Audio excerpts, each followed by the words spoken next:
Aujourd'hui, je voulais te parler un petit peu de l'importance d'avoir des revenus récurrents et comment aussi se créer des revenus récurrents, des revenus qu'on peut appeler un petit peu de passifs. Donc, il faut savoir qu'en fait, les plus gros business, les plus grosses entreprises sont pas mal basées sur les revenus récurrents parce que tout simplement, ça va apporter une certaine sécurité à l'entreprise au niveau de rentrée d'argent, tout simplement parce que voilà, si tu as une personne, si tu as un client qui va te payer un montant déterminé chaque mois ou chaque 6 mois ou chaque année peut-être, eh ben, ça va t'apporter une certaine sécurité parce que tu vas vraiment pouvoir prévoir tes rentrées futures. Donc tu peux faire ça de plusieurs manières. Donc tu peux par exemple proposer un service ou un produit par abonnement. Ça peut être voilà, un abonnement. Par exemple, moi je propose dans le domaine de la musique un abonnement à des producteurs. Je leur donne accès à un groupe spécial qui leur permet d'accéder à certains avantages et avoir certaines choses exclusives en échange de cet abonnement qu'ils vont payer chaque mois ou ils peuvent aussi souscrire à l'année. Ce que tu peux faire aussi, ça va être vendre un produit plus cher et proposer le paiement en plusieurs mensualités. Et au final, ça va un petit peu revenir à la même chose. Plutôt que de proposer le paiement en une seule fois, tu vas diviser les mensualités et du coup, tu vas avoir de l'argent qui va rentrer automatiquement chaque mois.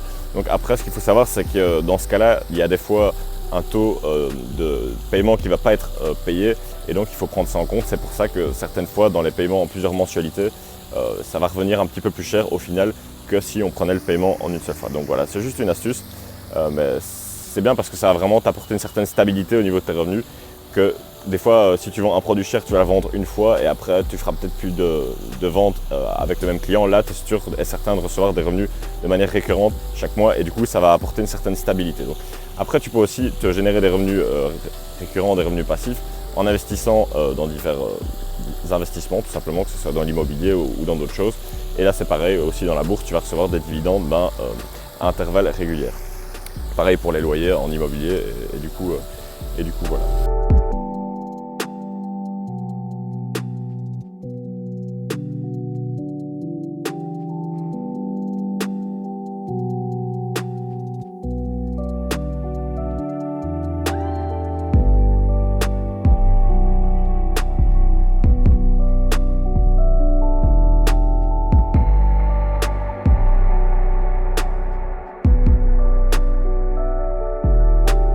Et puis aussi, ce qui est intéressant avec les revenus récurrents, c'est que tu vas pouvoir les transformer en revenus passifs et te créer des revenus passifs. Ça va être super important si tu veux vraiment avoir une sécurité, une stabilité. Et aussi, ça va te permettre aussi de détacher tes revenus des actions que tu vas devoir faire. Parce que voilà, moi par exemple, si je suis en Thaïlande pendant 50 jours, je continue à gagner de l'argent parce que je me suis créé des revenus passifs. Donc ça, évidemment, ça met du temps à se construire. C'est quelque chose qui va se faire petit à petit. Tu peux créer par exemple un business, tu vas devoir travailler beaucoup pour le construire et l'améliorer. Mais au final, ça vaut la peine parce que ça va te créer une source de revenus supplémentaires qui vont se transformer en revenus passifs avec le temps. Donc voilà, si ça t'intéresse justement peut-être de créer un business, gagner de l'argent sur internet, voyager, je t'ai préparé une formation que je t'offre, le lien se trouve juste en dessous dans la vidéo. Tu peux aussi me suivre sur Snapchat, AlexBeGenius, pour recevoir des conseils de ce type au quotidien et en savoir plus sur mes aventures. Je te dis à demain pour la prochaine vidéo. Ciao.